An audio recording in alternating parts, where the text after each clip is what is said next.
welcome back to another episode of Helmet to Helmet. Double digits now, episode number 10. Let's dive right in here. Let's not waste any time. We'll start off breaking down the college football weekend first. And, well, it was a crazy weekend. Some big games and some crazy plays happening. I want to start with Indiana at Penn State. I did have the over on this for the BeZRK bets, which cashed.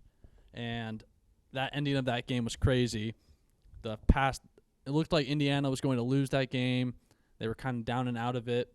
Penn State definitely probably played the best that they have all season.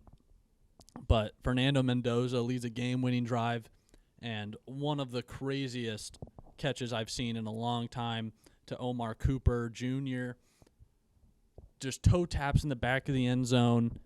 And somehow the ref called it right on the field, which I thought was a great job by the ref. If you watch the ref, he sees him get the ball and he looks at his feet. It was just a great call from the ref. Yeah, I think I've seen a lot of people online say this, and I agree with it, that if we're going to constantly scrutinize refs for the decisions that they get wrong, we need to give some shout-outs to that guy for getting that call right. Because it's like the first time a ref has went viral for a good reason. Yeah, that's a great call. Yeah.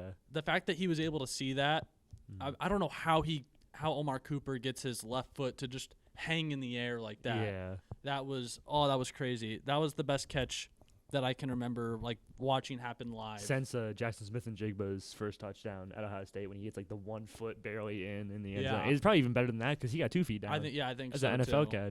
catch. I did see a lot of Ohio State fans online after this game, the Indiana game that is. A lot of people were saying Mendoza for Heisman, and a lot of salty Ohio State fans I saw online they just compared Julian Saint's stats against Penn State to Mendoza's against Penn State, and obviously Saint. That's not really fair, I don't think. But I think it's fair because I think Saint is somehow being underrated for Heisman, but I don't think it's fair because Saint has way better talent around him than Mendoza, and I think.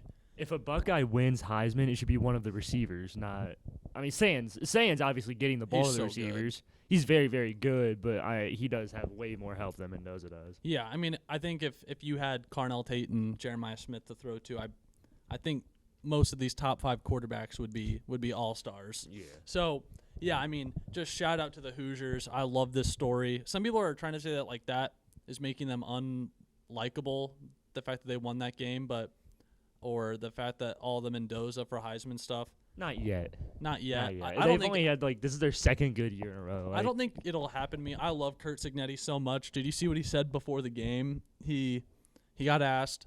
They were like, "Oh, Penn State or Indiana hasn't beaten Penn State in forever. How does that affect you?" And he just literally his only response was, "This team has never played Penn State," and that was his only response, which I loved.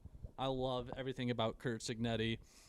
He's the man, and he's probably the best decision in Indiana sports history. Yeah.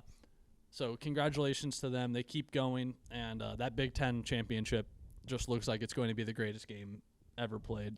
I still think Ohio State will win by double digits, but because I don't think Indiana's on that level. Their defense is not on the level of Ohio State's defense, but.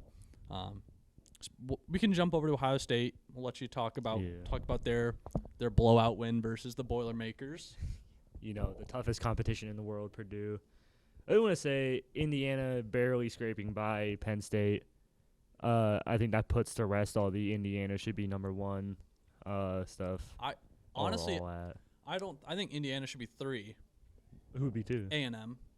That's fair. I think A&M have done enough to warrant being that number 2 or even number 1 rank, I could even say, because I think they have played a harder schedule than Ohio State, but I wouldn't. Now, for the Ohio State game, I think we fell into a little bit of a trap at first because it was deep in the second quarter and we were down 0-3, and I was like, what are we doing? But we won 34-10. This could have been a complete trap game, and we still won. Purdue's just not good, and Ohio State is. Can't do that. I think we are looking past to Michigan already. I would. I mean, that's the game we have to win if we lose to Michigan again. I mean, yeah, I don't see you guys losing. Man. I don't see you losing at home to Rutgers or UCLA. No, I mean we can't look past them though. Purdue put up a good fight in the first half. That's what a lot of Ohio Bobcats put up a good fight in the first half. A lot of teams do, but it's just when you're the better team, you just pull away in the second half, and that's just what happened. Kind of like the Browns. It's like they keep games close in the first half. But we'll get more on that later. We'll get into them later. Speaking of the Browns, actually, I want to do this. You might be wondering, there's no jersey here. You know, since the second episode, I've had at least one Browns jersey here, and that is because it is on purpose. It is because they no longer deserve one. They're lucky I've been having a jersey up here the whole time. I know the Cleveland Browns do watch this podcast, not really, but I did bring something very special.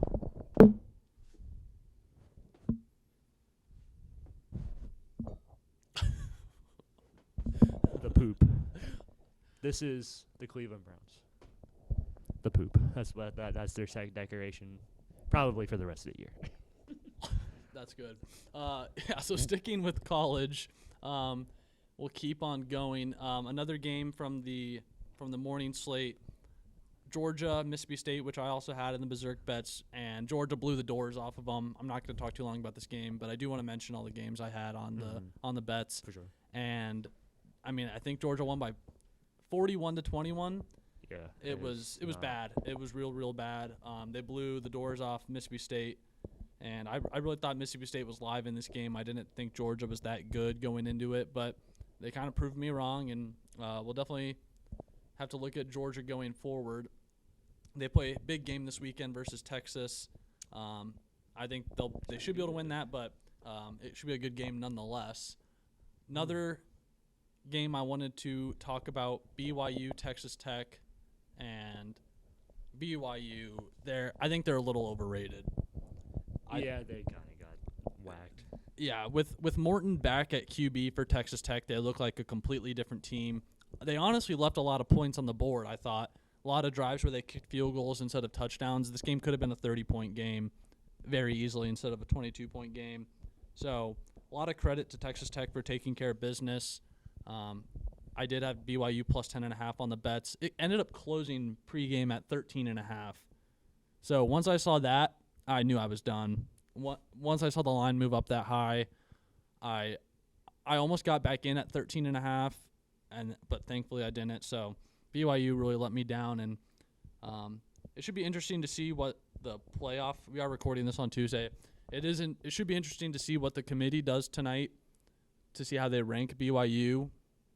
I would imagine that they drop them out of the top 12 just because it's a Big 12 team, and that's what they're gonna do.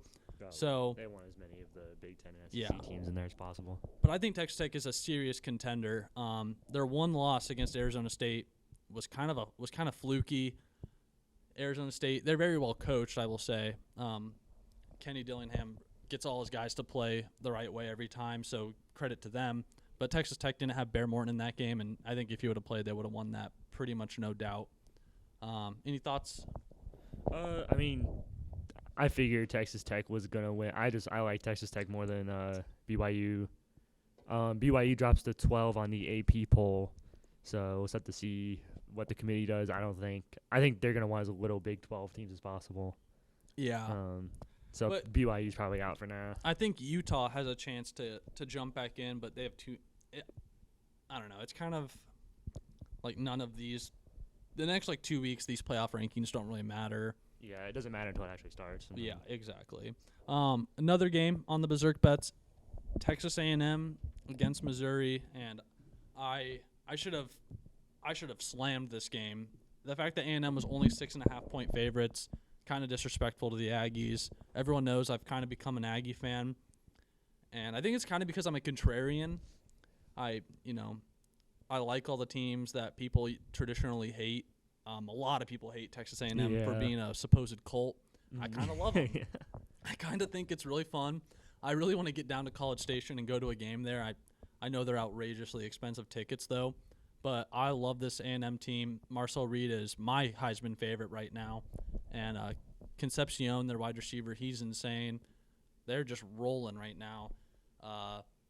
They are 9-0. They should be number one in the country, in my opinion. And they've got kind of a cakewalk rest of the schedule. South Carolina, Samford, and Texas. Texas game is at Texas. It'll be a big game for that them. might be a fight. Texas But looking a little better. They should slam South Carolina, and obviously they're not going to lose to Samford. So Oh no. they, I think that win against Missouri kind of punched their ticket into the playoff because I think even if they lost to Texas, they're not 11-1. They're not. Yeah, they're not going to be knocked out of the playoffs by any means. So big win for the Aggies, taking care of business, 38-17 against Missouri. Another game I want to talk about before we talk about the implosion of the ACC. Oregon, Iowa. I had that one over 40.5, loser. The Hawkeyes heartbreaker. It looked like they were about to win. Mark Gronowski gets a big run into the end zone, does the 6-7 dance, and then karma would strike. You do the 6-7 dance, and you lose. and Dante Moore drives down the field, gets them in field goal range for a game-winning field goal. What was their kick? Their kicker says a stupid name. It's like Atticus. Oh, their kick something. stupid name. Try one of the greatest names of all time. I just remember Atticus seeing it. Sappington. Yeah, because I only called the I pretty much called the game-winning field goal. I was like, I really hope Oregon misses this because that'd be hilarious.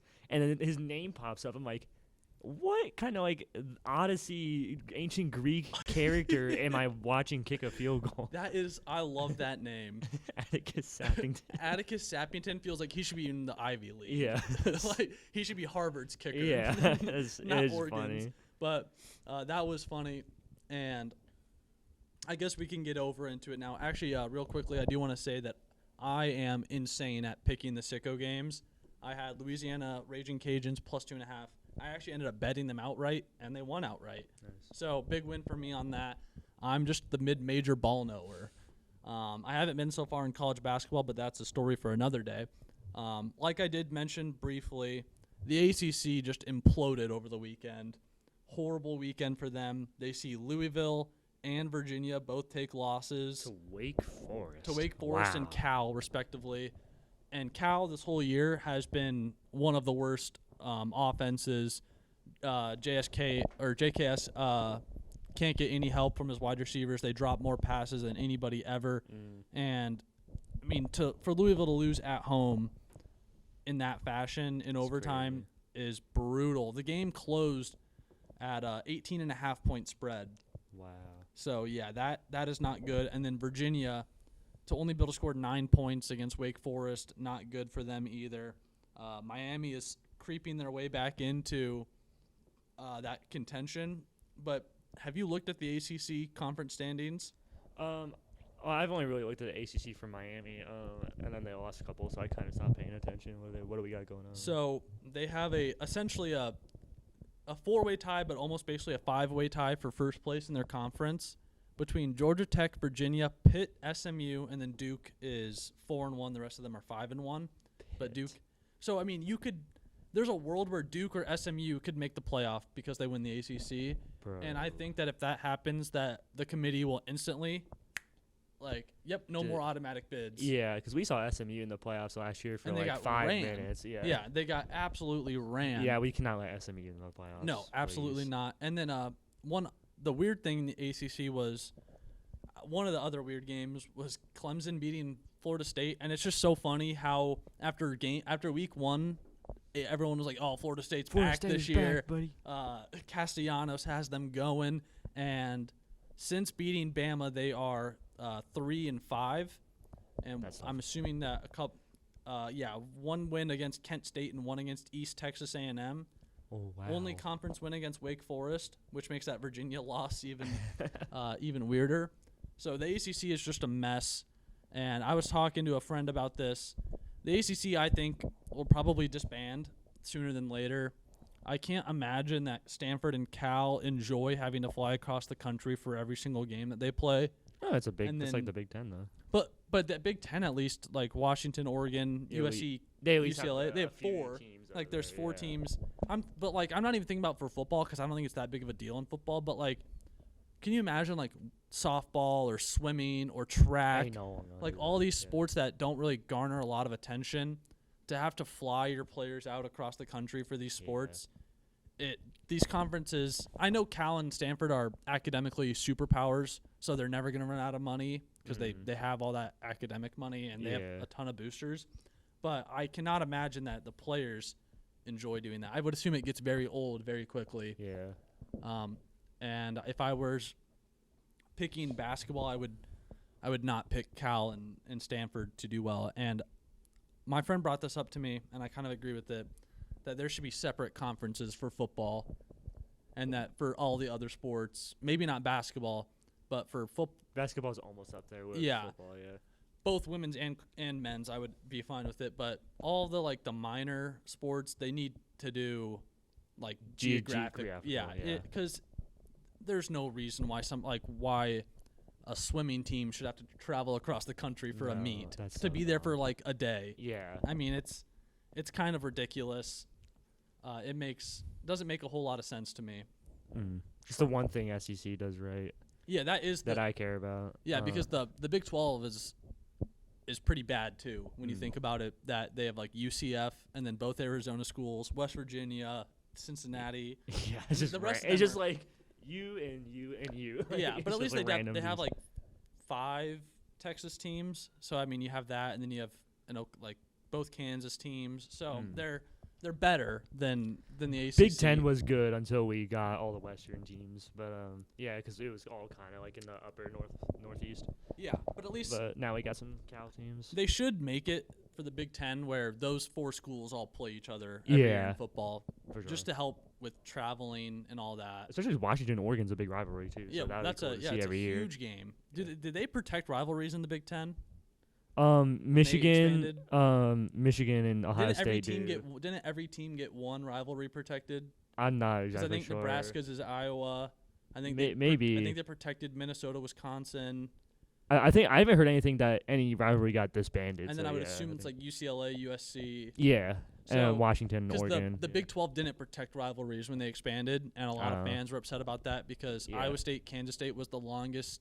Was Oklahoma State got broken up after like a couple hundred meetings? Yeah, but Iowa State, Kansas State, I think next year is the first year that they won't play in like 30 years. It's the longest played game it's kind of an asterisk because they played during the COVID year and a lot of teams. So it's like the longest played game or like the longest streak of games. I don't know. What do you know? Yeah. Do you get what I'm saying? Yeah, I know what you're saying. Yeah. Michigan ducked Ohio State. I can't figure out the words. It's like it's the longest streak of the game being played each year because they played in COVID. Yes, correct. Okay. No one else played in COVID because Michigan ducked us. My brain right there was fried. I couldn't get the words out of my mouth, but I'm happy that you knew what I was saying. Last game that I really want to talk. Actually, 2 games I want to talk about. I'm in college, and then we can move on. Wisconsin getting their first conference win against Washington. Wow. Look at their. I'm assuming you haven't looked at it. Look at their box score and look at their passing. It's not even on like the. This is going to make you laugh.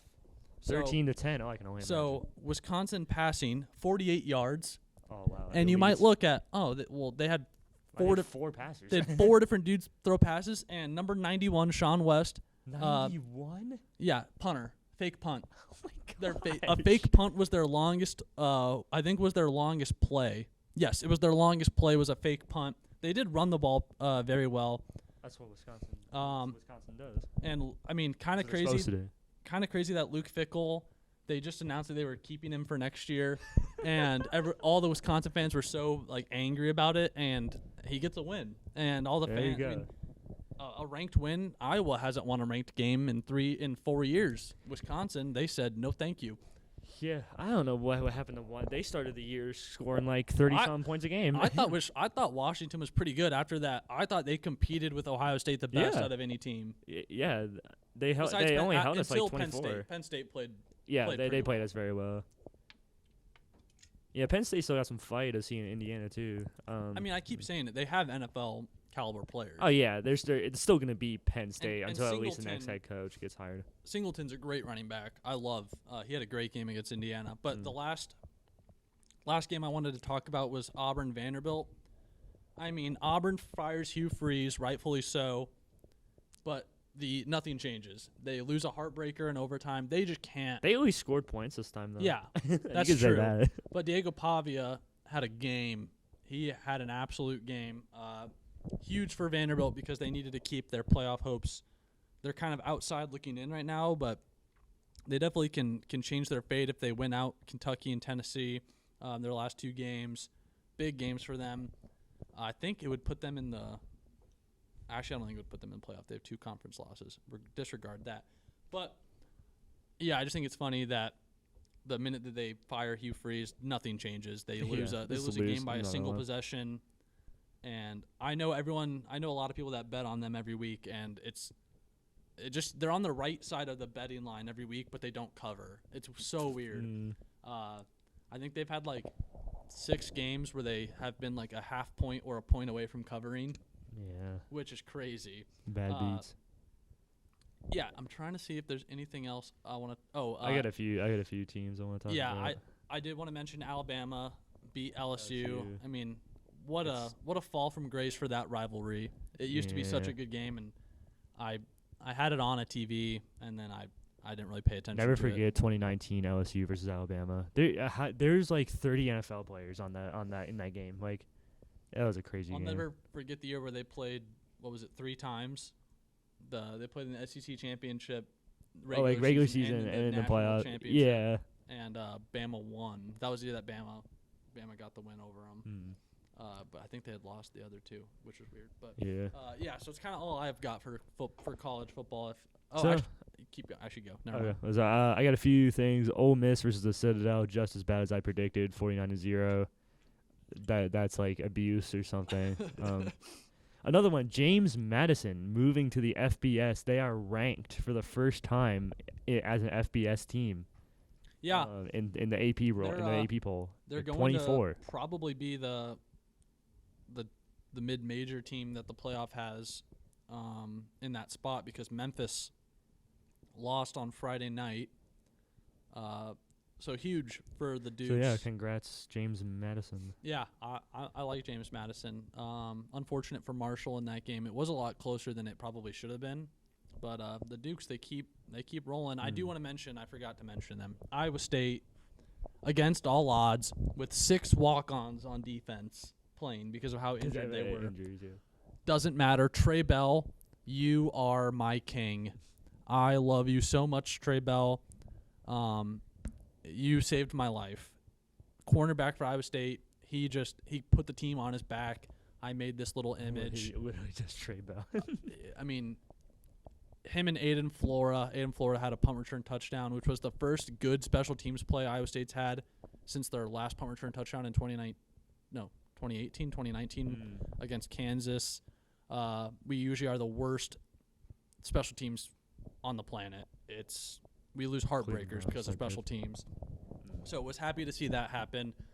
I had really no faith. I did actually record myself the last 2 plays that TCU ran, because one was a Hail Mary and then one was like them just pitching it back and forth. Oh yeah, the lateral. And I'll put it in. I'll put a part of this in the video. I was stressed. I did not have fun watching the end of that game. I wanted to throw up. I was so nervous, and I told myself I didn't care anymore. That was the worst part. Was as I was doing it, I was like, I'm not supposed to care. Like, I'm not supposed to care. But now I'm like, man, Iowa State can go 8-4 still. We have Kansas and Oklahoma State.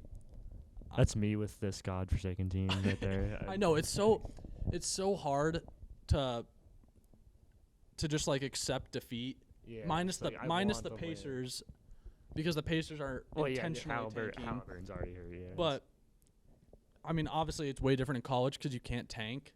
Yeah. But I really did not expect to see myself care as much about that game as I obviously ended up caring about it. But just huge credit to Matt Campbell and John Heacock, our defensive coordinator, for getting the boys ready to play. Special game for that team, and they deserve that win. Another very special moment was Ben Bramer. He got the first touchdown for Iowa State after being carted off the field last week. Wow. In the game prior. It wasn't a huge injury. It was like he just got knocked out, basically. And he was dismissed from the hospital that night, but very, very scary. It looked like he died on the field when it happened, because he literally got knocked out. Yeah, he was unresponsive. And to see him score a touchdown, it was actually emotional. I was very emotional watching it. As usual, though, Iowa State did pick up more injuries in the game against TCU. Tight end Gabe Burkle went out, amongst others. Just need to fire the strength and conditioning at Iowa State. But that's all I have for Iowa State football. Yeah, the last thing I wanted to mention, not really because of the game, but I wanted to mention Notre Dame. They blew out Navy. But I saw on there, I think it was after this game. There was the snow that rolled in the tri-state area. There's a light layer of snow on the Notre Dame field, and a student snuck on there and drew in the snow with their feet. They drew a 6-7 and a giant phallus on the field, and that was pretty funny. At a Catholic school, by the way. That. Yeah. I gotta look that. It was like a 30-yard appendage. Oh wow, that's crazy. I gotta look that up. Yeah. Okay. Well, yeah. Let's. Yeah, that was funny. That's all I care about Notre Dame for. All right, let's move over into our NFL section, starting on Thursday night with the Denver Broncos. Very awful game to watch. Disgusting, some may even say. I did not enjoy watching this game as a Broncos fan. Really did not think we deserved to win, but the team keeps going. Defense keeps just balling out, bailing us out of games. Nick Benito had a great game. Jonathan Cooper had a great game. Just all around great game out of the defensive line. Can't believe that they won that game, though. Unreal. Just gross. It was a gross game to watch. Pretty much all the primetime games were gross, not fun games to watch. Yeah. I had Brock Bowers in fantasy this week, and I was like, oh, wow, he just got a 30-yard catch. He could have a big night. Yeah. He did not. Yeah. That was the only thing he got all game. That was like the first drive, too. Yeah. First or second drive. That was the only thing he had all game long. So that was cool. I think they still won. The Raiders messed up by giving Geno that contract. Yeah, it's weird. Pete Carroll, and Pete Carroll was like, "Oh, that's my boy Geno." Yeah, I mean, I like I said a couple episodes ago, I love Geno Smith because he gives great quotes, but other than that, he's not a good quarterback. Not anymore. No, he's cooked. Yeah, but the Broncos have a huge test next game. Kansas City Chiefs. Yeah, Kansas City. Afternoon game. Thankfully. I really did not want that to be a morning game, so I was very thankful to see that it's an afternoon game. So, actually, what is the line for that game? I'm guessing. What do you think? Chiefs are definitely favored. Yeah. What do you think it is? Probably like 4 or 5. 3.5. 3. Okay. At home for the Broncos. I mean, I'm not gonna bet it. No, yeah, I feel like the Broncos defense is gonna keep that too close. Yeah, I mean, I don't know. It's tough to say. I probably would have thought that we would lose a lot of these games, but we pull out with wins. If Pat Surtain plays, I really like our chances because he is very, very good at stopping fast receivers. It's kind of his weird quality. He balls out against fast receivers. Put him on Xavier Worthy because I got Rashee Rice in fantasy. That's what they would do. They would put him. They would put him on Worthy. He would play Worthy most of the time. Yeah, because he usually guards the fastest receiver when they're equal to each other. Okay. Yeah. So Pat Surtain needs to ball it, not Pat Mahomes. Yeah. Moving on to the Berlin game, Colts, Falcons, Jonathan Taylor, he deserves MVP. That's kind of my takeaway from this game, as well as Daniel Jones might not be the long-term solution for the Colts. Yeah, it's another game. He had a couple turnovers. Two red zone turnovers, I think it was. I had -6.5 on this game. Wow, that's tough. Well, once it went to overtime, I was like, okay, this can happen. Yeah. I kind of got saved with overtime, and then the Falcons had the ball, and I was like, oh, it's over because it would have needed to be Colts get ball first, touchdown, and then Falcons don't do anything. But they need to change the overtime. I don't know why it's a 10-minute quarter. You want it less? No, I want more. More? Like, why is it not a 15-minute quarter? Yeah, I guess. Like, that makes no sense. It'd be like an extra inning in baseball where it's like a whole inning, a whole quarter. It should be a whole. Like they did do better because it's not the sudden death anymore, which was awful. That needed to go away. No. So I'm happy about that, but at least make it 12 minutes. Like something like that. The 10 minutes makes no sense. That's like one. That's why games are gonna end in ties, is because it's like one possession per team. Yeah. And then the third possession is like, okay, try to get into field goal. Next score wins. Yeah. It would work in college because they can drive the ball a lot. Drives don't really last as long in college. Yeah. But that was just a weird segment I had, and German people probably think Jonathan Taylor's like prime Barry Sanders or something. they honestly they probably do. And Yeah, he, like he 200 kinda plus is. yards. He kind of is. I mean, he's He's- MVP candidate. He's so Did good. you see he's the leading scorer in the NFL? Yeah. Above kickers. Like, because kickers usually take it all because they get the extra points and field goals. Yep. Yeah, he's the leading scorer himself in He- the NFL. He's so good. 244 yards rushing, Disgusting. 42 yards receiving, and 3 touchdowns. I'll speak more on this later in the boiled milk segment, but Bijan is free Bijan. He did not do close to Jonathan Taylor. It's not even his own fault. Yeah, and Penix, he didn't have his best game ever. 12 for 28 throwing. Drake London had a great game though.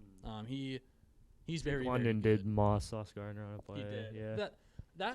I've seen a lot of Jets fans say this to the Colts fans is that Sauce will have like one bad play a game and then everyone will screenshot it and be like, "Oh, Yeah. he's trash." But he played But very then well. after the that, he rest of the played game. very well. Yeah. He had a big Yeah. pass breakup too. So So shout out to Sauce getting his first win for the Colts. Colts keep rolling. they need a get back game after the Steelers game. They have a bye week and then they have the Chiefs. Ooh, Chiefs Colts. That Yeah, might be but good. I don't know, the Colts. Daniel Jones They have a has to lot of get- division. They have 4 division games left, so That's probably a blessing, though. maybe, right? I mean, I don't know. Playing that Texans defense is never going to be fun. Davis I guess, Mills. but- Davis Mills. Davis Mills. Don't count him out. Don't count out Davis. I think C.J. Stroud. It's only a concussion for Stroud. He'll probably be back. I don't know. They should start Davis Mills.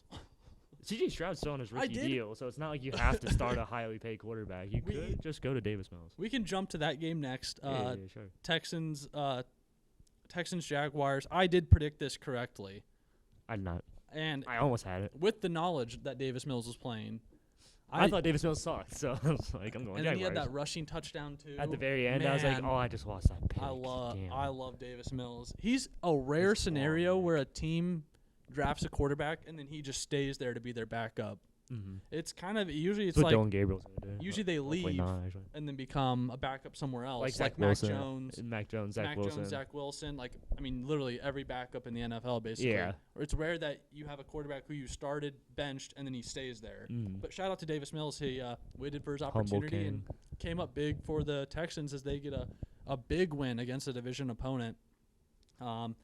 Still sitting outside of the playoff picture in the AFC. I don't expect them to make the playoffs still because of their offense, but Yeah, I don't think they make the playoffs this year, but yeah. they just need a good draft, get a line together, and they'll be back. need to get a line together. Need a running back for sure. They have really Let's just see if Mixon ever comes back, because Mixon was good last year. yeah, but it's You could also use a young guy in there, because Mixon's kind of getting up there in age. yeah. They need some offensive help. Their defense is rock solid. Oh yeah, that defense yeah, is. I mean, just I know they gave up insane. 29 points, but But they still had like Yeah. 5 sacks and like Daniil Hunter had like 3.5. mhm. Will Anderson had the strip sack for a touchdown to Yeah. end the game. Yep. All right, let's move on. Giants at Bears. Big win for Caleb Williams and the Bears. A game that sees Brian Dable get fired yesterday Tough. because of this. Jackson And- Dart hurt once again. I mean, it's kind of crazy. The Bears, they haven't really beaten anybody good. They're kind of just scraping by. A lot of these wins, all their wins except for the Cowboys and Saints were one possession games, and a lot of them were game-winning drives. Yeah. But can't fault them for that. I mean, Caleb Caleb Williams is looks better. getting better every game. It seems like. Ben Johnson's really getting that offense together, I think. I love Ben Johnson's post-game locker room speeches. What do you say?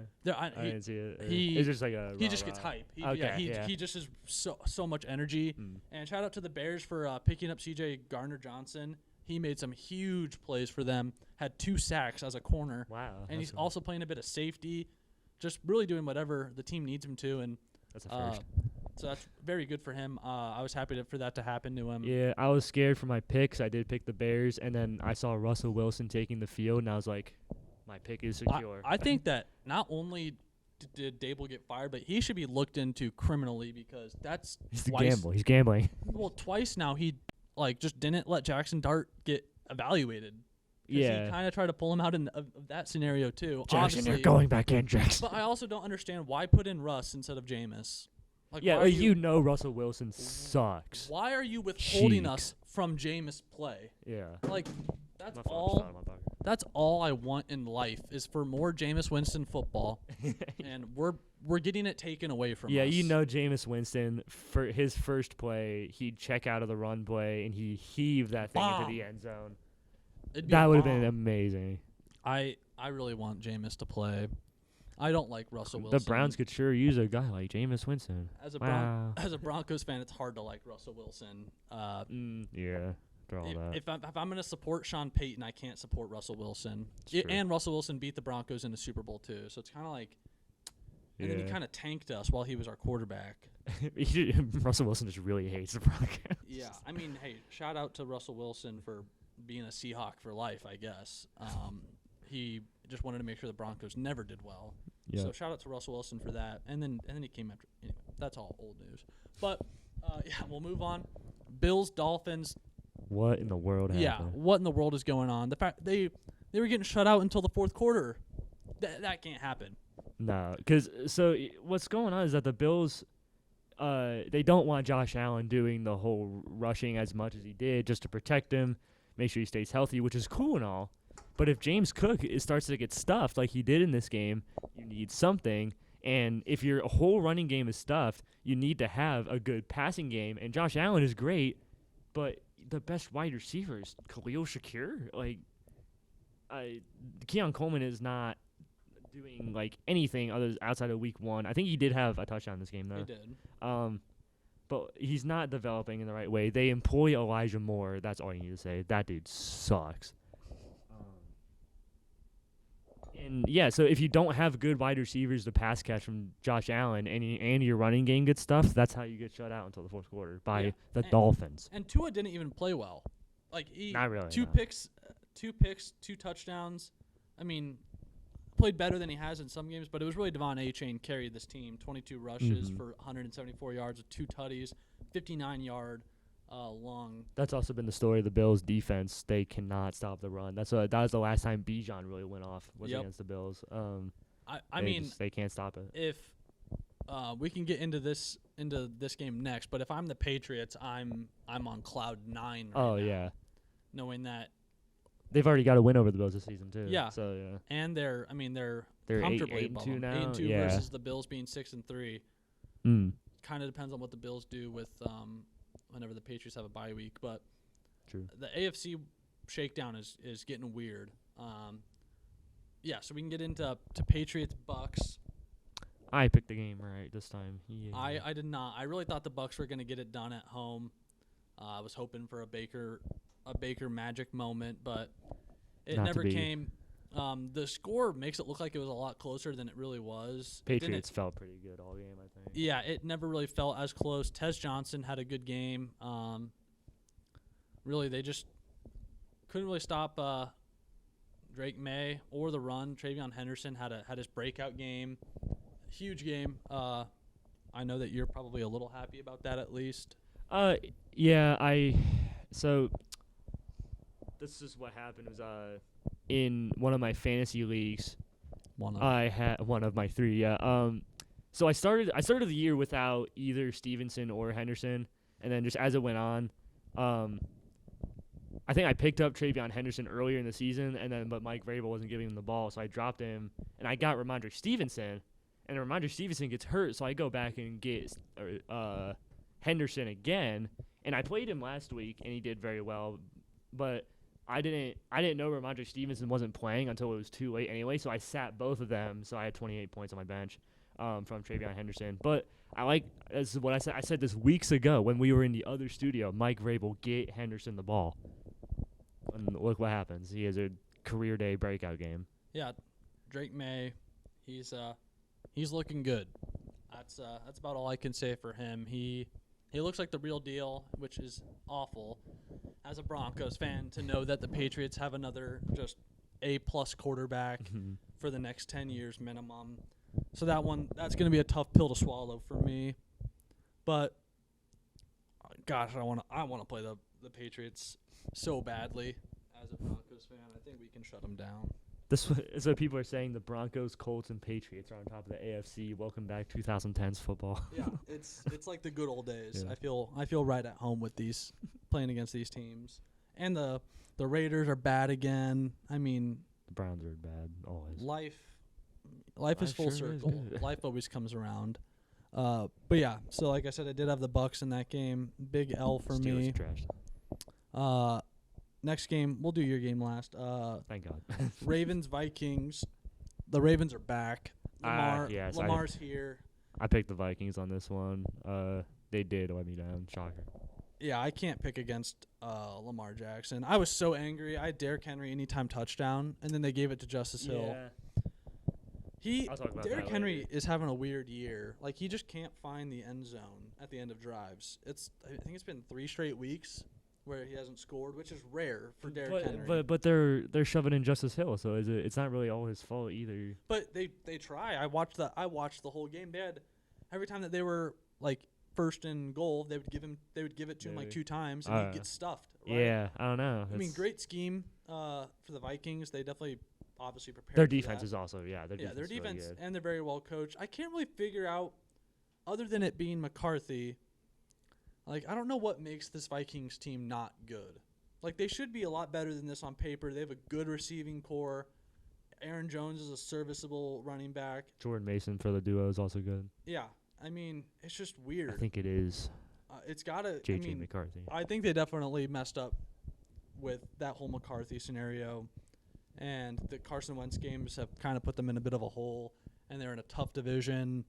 If I'm the Vikings, it's tough to say that you want to tank.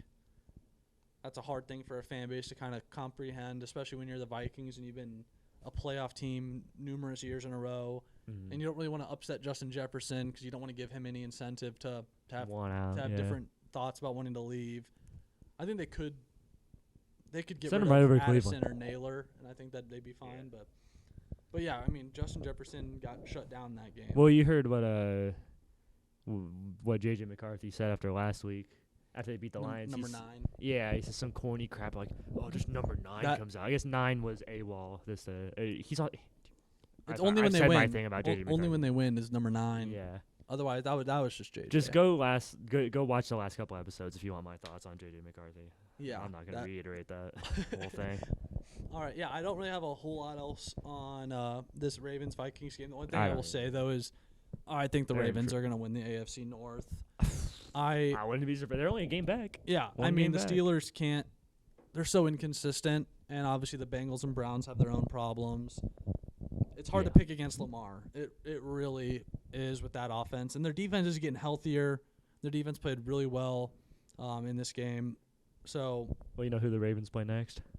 Is it the Browns? The old Cleveland Browns. So, yep, we're picking the Ravens once again. So, I mean, our defense plays the Ravens really well, but we're not going to score any points. The Ravens' schedule, their next 5 games is very favorable. Browns, Jets, Bengals, Steelers, Bengals. So, they do end the year with Patriots, Packers, Steelers. So that's a relatively tough stretch to end it. But I don't see a world where Lamar doesn't make the playoffs. It's tough to see. I think they would have to win the division at this point, being 4-5 at this point in the year. But right now, a wild card would be Chiefs. No, the Chiefs are out. I think Chiefs are first team out. Let me pull it up. Is it? I know one of them would obviously be the Bills. It's Chargers, Bills, Jags. Or would it be Jags or would it be Chiefs for the 3rd spot? It'd be one of those 2. Right now I have it pulled up. From 1 to 7, it's Colts, Broncos, Patriots, Steelers. Those are your current division leaders, and it's Chargers, Bills, Jaguars. Okay. But the Jaguars are going to fall out. They were like 4-1, now they're 5-4. Yeah. I mean, I don't know if this is a hot take, but if I had to put $20 on it right now, I would way rather put $20 on Chiefs to make the playoffs versus the Chargers, Jaguars, or Bills. Yeah, so see, the Chargers and Bills have an 80+% chance to make the playoffs, while the 4-seeded Steelers have a 39. Yeah, I think the Ravens actually have a higher % chance to make the playoffs than the Steelers, which is crazy. Ravens have 73%. Yeah, that's crazy. At a 10 seed, having 73% chance to make the playoffs. Well, they know. That's kind of nuts.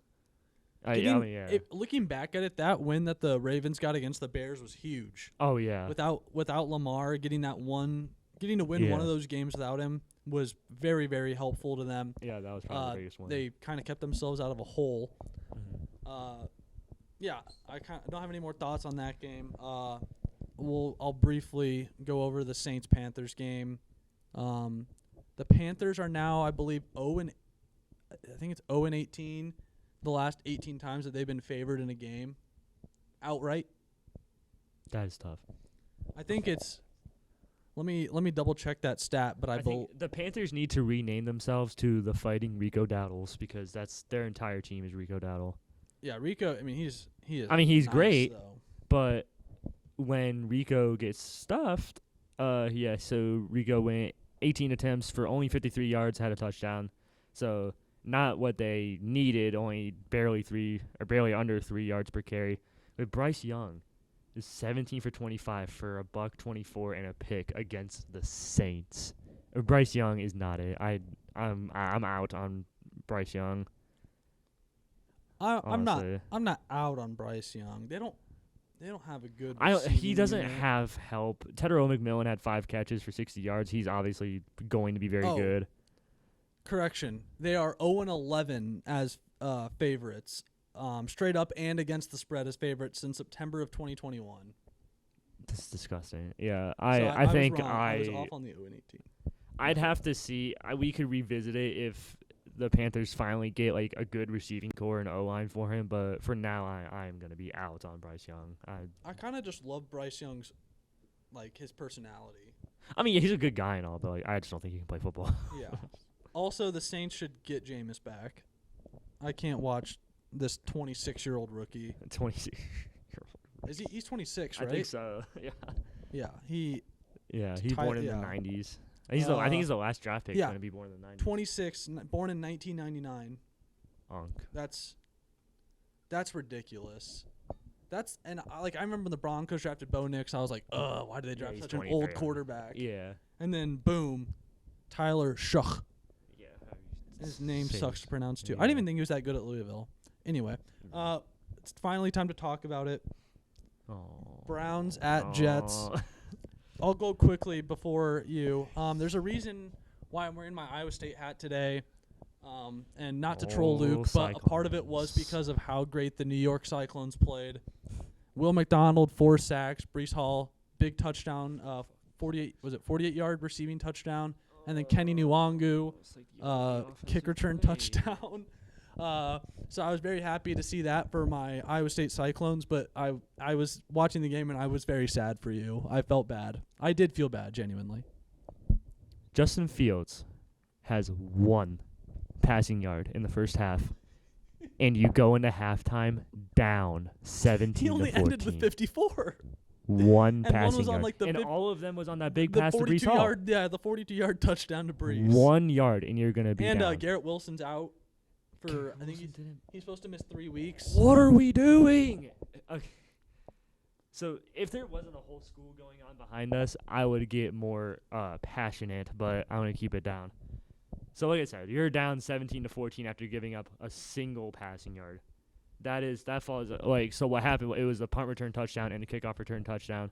That falls squarely on Bubba Ventrone, the special teams coordinator. He sucks. His special teams have been awful all year, and that's with Corey Bojorquez. I say this, it's a half joke. Corey Bojorquez, the punter, has literally been one of the best players for the Browns in the past years. Yeah, he's awesome to punt. He's a great punter. He consistently is just great getting it down and inside the 10 and stuff.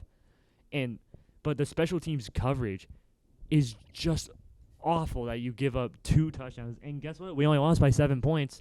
That was the only touchdown was to Breece Hall. And then they got a field goal before half. Our defense, I don't know where the actual stats are because we give up so many points per game. But it's because the defense has to defend multiple 20-yard drives because our offense keeps turning the ball over. Myles Garrett, again, had a sack in this game. He's up to 11, which is tied for the lead in the league. The funniest thing is Will McDonald is tied for 10th in sacks. He has 7, and he's only had a sack in 3 different games. Yeah. He had Yeah, four against against the Browns, and then he had 2 against the Steelers, and he had 1 in a different game, which is just very funny. He did this last year too. He had 3 sacks in a game once, but my boy Will is gonna get paid. Iowa State fans love this guy. He really just showed a lot of heart at school. I know I'm not trying to like just rub it in on you, but I was very happy to see Will McDonald just get his chicken nuggets. Yeah.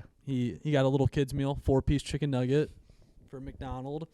Will McDonald. Yeah, we don't need to talk about this game more if you don't want to. Well, I'm not talking about the game anymore. I'm talking about the Browns.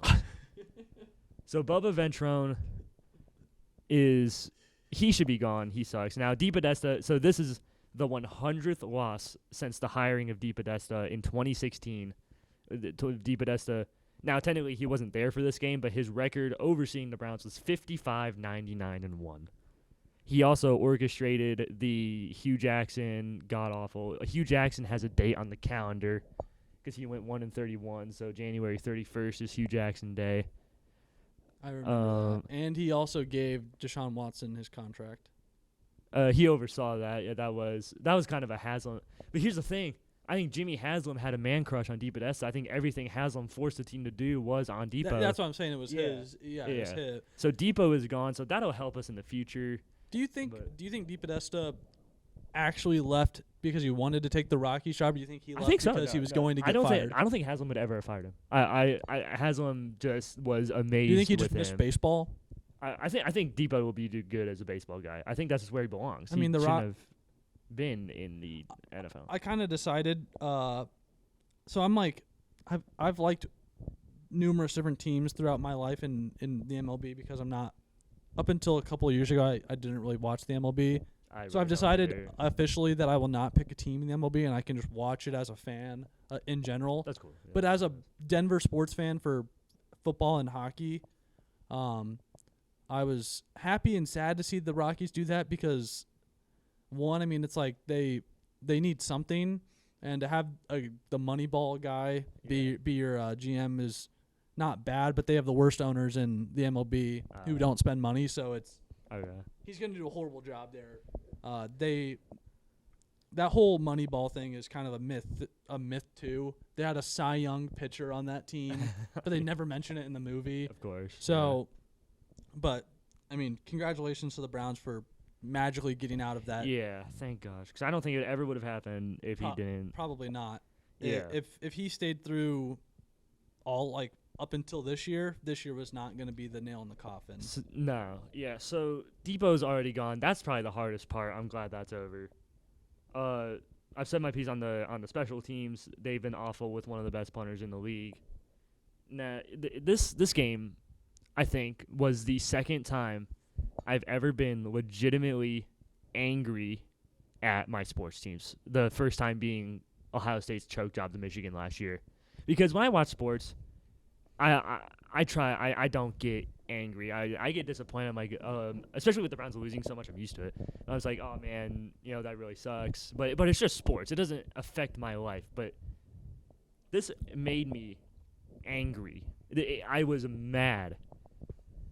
It's like, and I've had it. I've been a Stefanski defender for a while, but it would be different if when you watch these games. I've watched at least parts of every Browns game this year. I should be compensated for that. Because you would be able to tell if there was a game plan that are terrible and it was just the players not being able to execute. But you watch this game, you watch all the games. It's like the video of Donald Trump's like, there's no plan, there's no strategy, there's absolutely no strategy. Like, it looks like we don't know what we're doing. I don't think they do. Like, there's no game plan. There's like Kevin Stefanski's an offensive genius who only scored more than 20 points a single time versus the Dolphins. And we scored 20 points in this game, and I was with the offensive coordinator, Tommy Reese, as a play caller. So, I mean, that's an optimistic thing, I guess. But, I mean, Depot's gone. I've had it with this regime. I want Barry gone. I want Stefanski gone. I want Bubba Ventrone gone, the special teams coordinator. The only people I do not want gone is Jim Schwartz and the defense.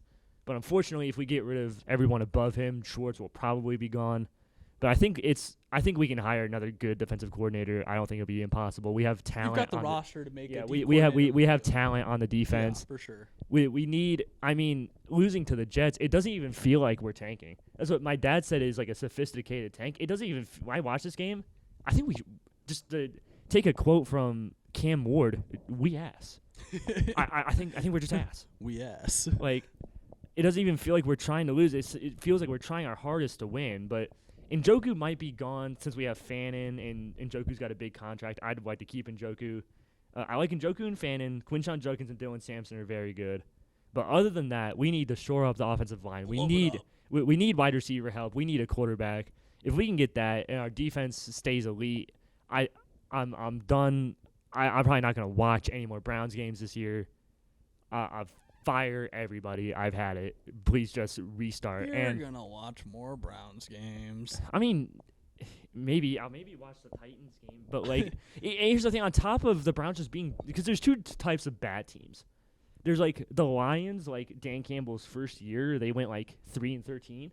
But they were fun to watch. Watching the Browns just sucks. It's not fun. The fact that I'm on the train, I will not give ESPN any money, so I only watch my two in-market games for my noon slate.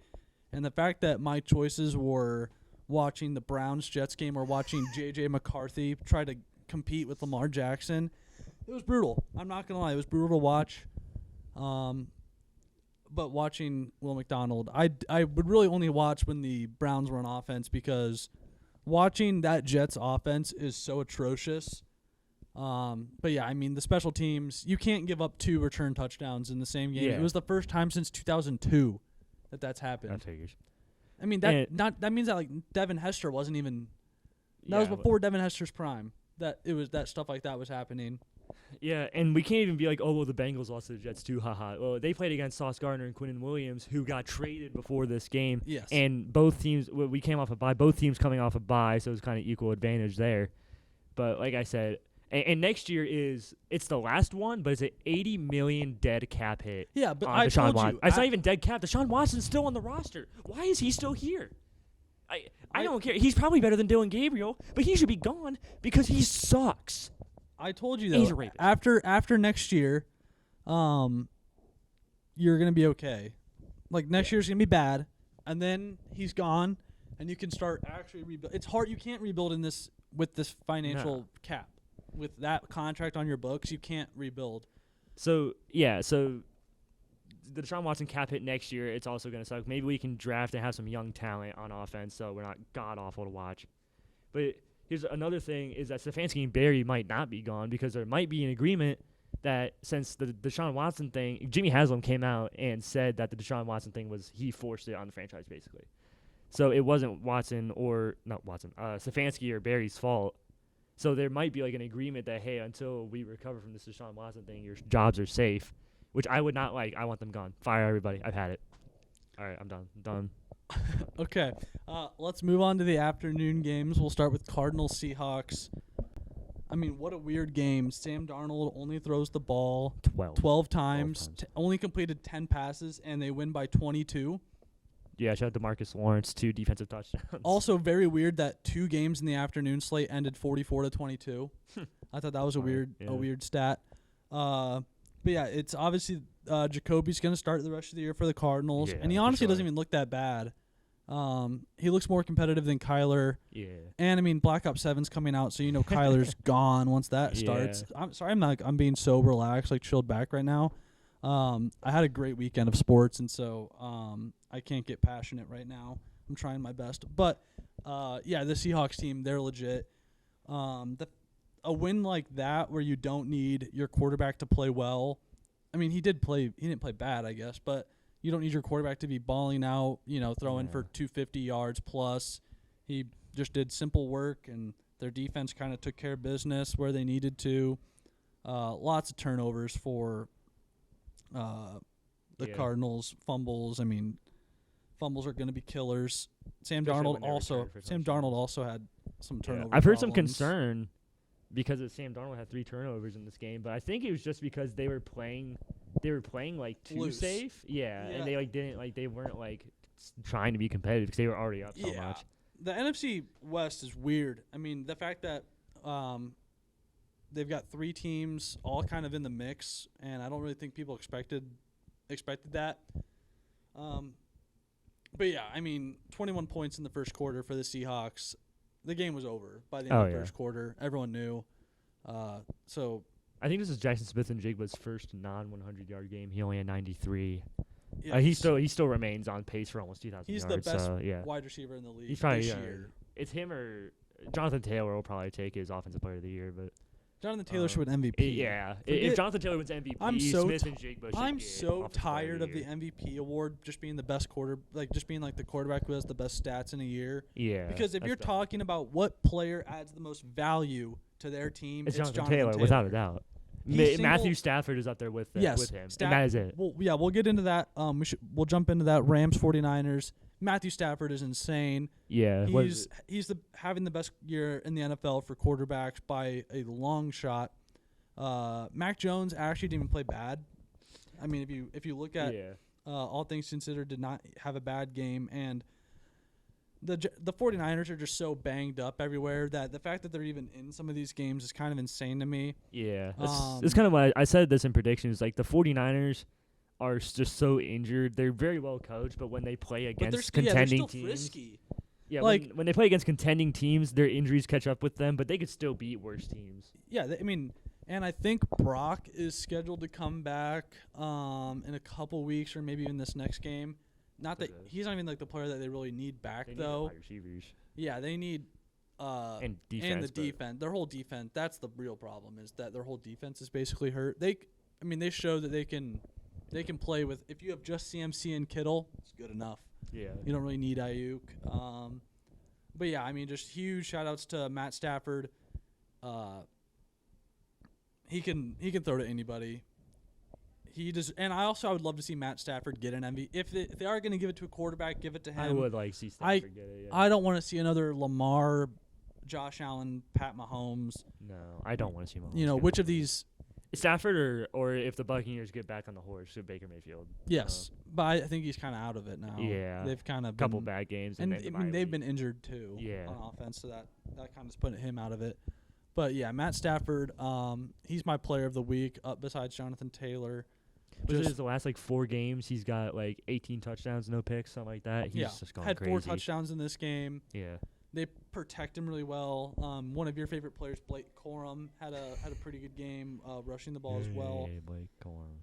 I just had to say that. But yeah, we'll move on. Lions, Commanders. The Commanders need a tank. Don't let Jaden play another game this year. Oh, because they didn't put him on the IR, which I thought was the strangest thing ever. He had no ligament damage. They just had to pop his elbow back in and maybe. But still, don't I don't think he should play. Don't let this man play a game this year. He don't want to get RG3.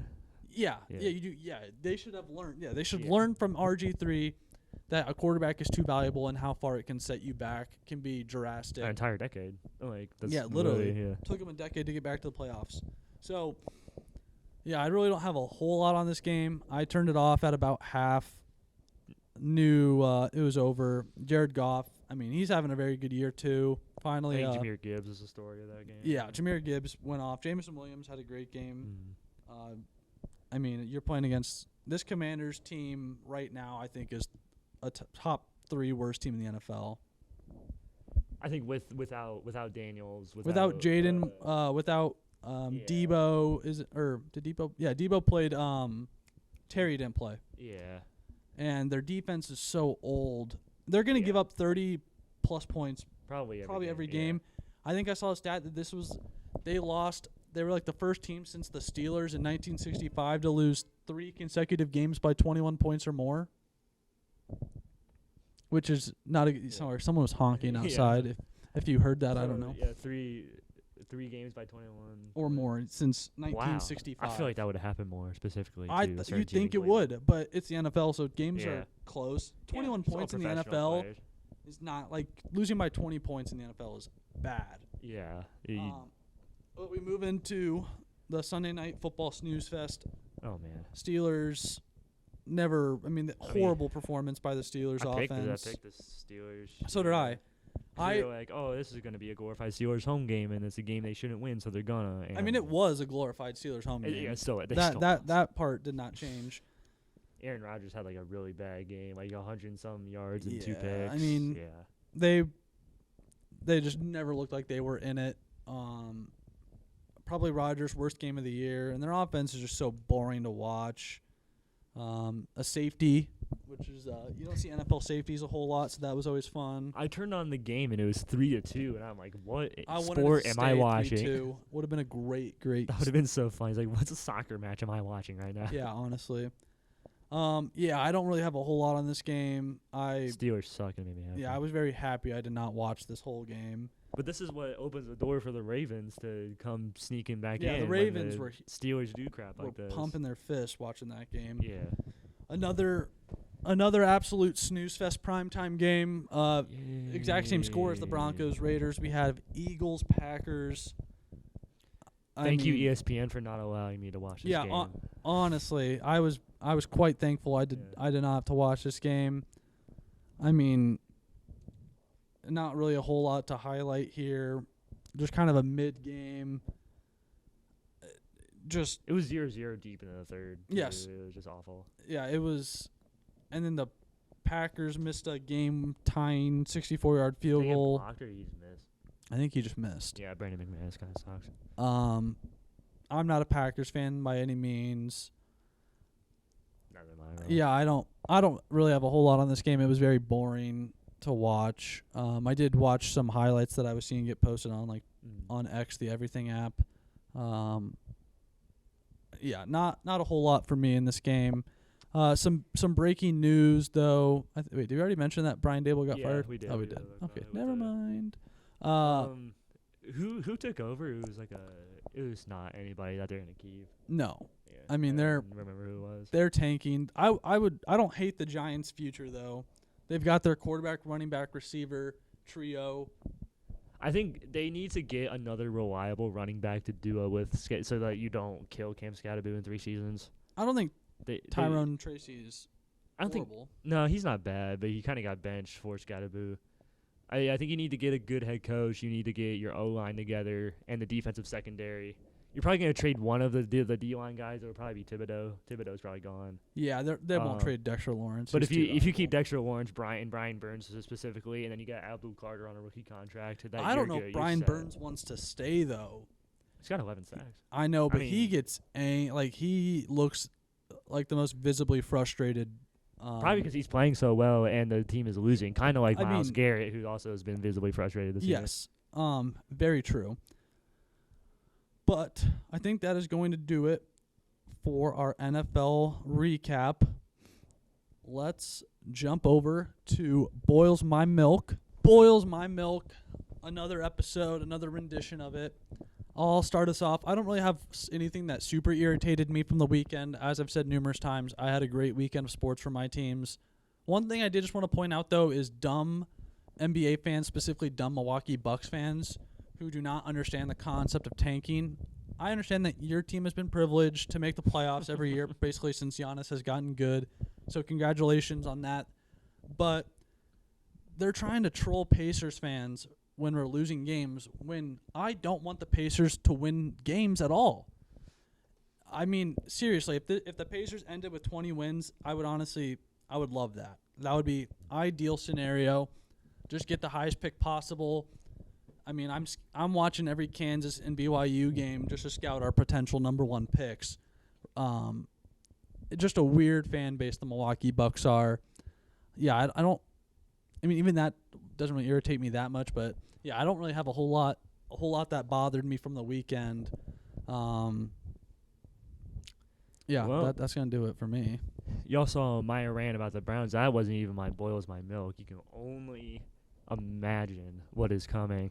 My boils my milk is NFL teams sabotaging fantasy football teams, specifically mine. So in I have a league with all my family members, and not all of them. Actually, there's maybe 3 of us that are actually know what we're doing. So my team is stacked. I think so. This is a league where you have 2 flex spots and 2 starting quarterbacks. And my starting lineup this week, I had Jared Goff and Sam Darnold as in my starting quarterbacks, and I had Bijan Robinson and James Cook and Jackson Smith and Jigba and Amon-Ra St. Brown. And then in my flex, now it's kind of, I started Harold Fannin for the Browns at tight end. I had George Kittle on the bench. I should have started Kittle, but Kittle hadn't been scoring. He's more of like a sixth lineman. And then in my flex spots, I started Cortland Sutton. Never should have done that. He got 5 points, while Travion Henderson had 28 on my bench. In my other flex spot, I started Jalen Warren, who also only got 11, but the entire Steelers offense fell apart. But you look at that. You look at Bijan, James Cook, JSN, and Amon-Ra St. Brown. They should combine for like 100 points at least every week.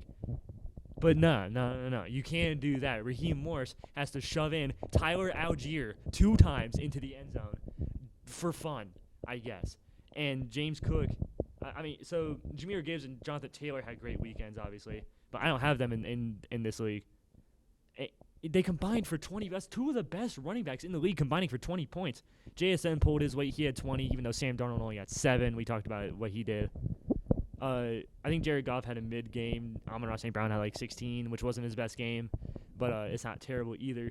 But these teams, I've seen it on online, so I know other people are dealing with this. They run these trash backup running backs in the end zone, and it just screws everybody's fantasy. Not only does it screw with fantasy, it screws with player props, and that's where people are starting to get in trouble. Is with the whole NBA gambling investigation going on.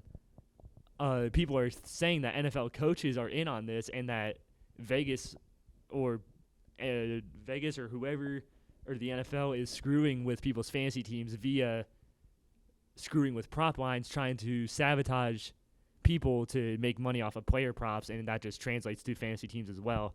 And that makes me horrifically angry. Whenever I see Tyler Algier on the field, I just want to punch a hole through my TV. It just makes me angry. The Bills haven't been doing it as much. They just got slaughtered versus the Dolphins. That's whatever. I'm still the number 2 team in the league. I'm 6-4 though, when I should be way higher than that.